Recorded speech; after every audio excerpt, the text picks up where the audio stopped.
बिस्मिल्लाहिर्रहमानिर्रहीम। आज हम डिस्कशन कर रहे हैं एक तुर्किश ड्रामा है अर्तुगरुल, उसके बारे में।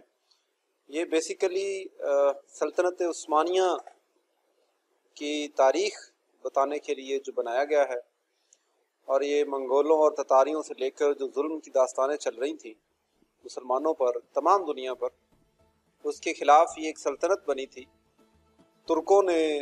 तुर्क कबाइल ने मिलकर इसका मुकाबला किया और फिर देखते ही देखते ये पूरी दुनिया पर छा गए, और सल्तनत उस्मानिया का जो वजूद है फिर वो मंज़र पे आया और दुनिया के नक्शे पर एक बहुत बड़ी सल्तनत बन के उभरा, जो गैर मुस्लिम ताकतों को बिल्कुल भी ज़ेब नहीं देता था।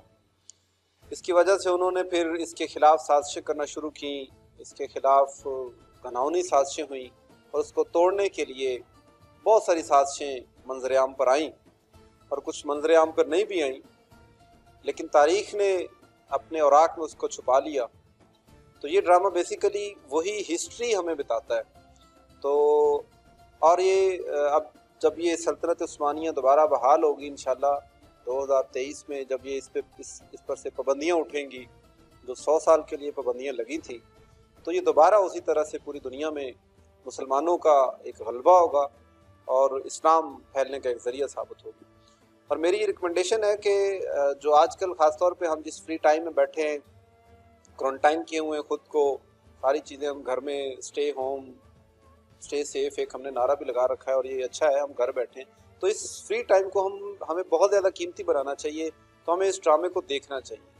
ये यूँ ही है कि किताब आप पढ़ रहे हैं, बस उसकी वीडियो चल रही है। बिल्कुल हिस्ट्री में जो सेम हिस्ट्री की जो बुक है उसी को इस ड्रामे में बनाया गया है, और ये बेसिकली वीडियो बना के उसको दिखा दिया गया है, और कैरेक्टर्स भी वही हैं, नाम भी वही हैं, सिर्फ उसको एक ड्रामे की शक्ल दे दी गई है।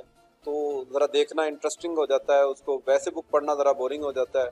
तो मैं स्टूडेंट्स से ख़ास तौर पे रिकमेंड करूँगा, और जितने भी हमारे जो सारे मुसलमान, मतलब इसमें कोई भी ऐसा नहीं है कि इसमें कोई ऐसी रिस्ट्रिक्शन हम लगाएं, सार बंदा इसको देख सकता है। और इसकी उर्दू डबिंग भी चल रही है, नीचे उर्दू वर्डिंग भी लिखी हुई है, तो उसको देखें।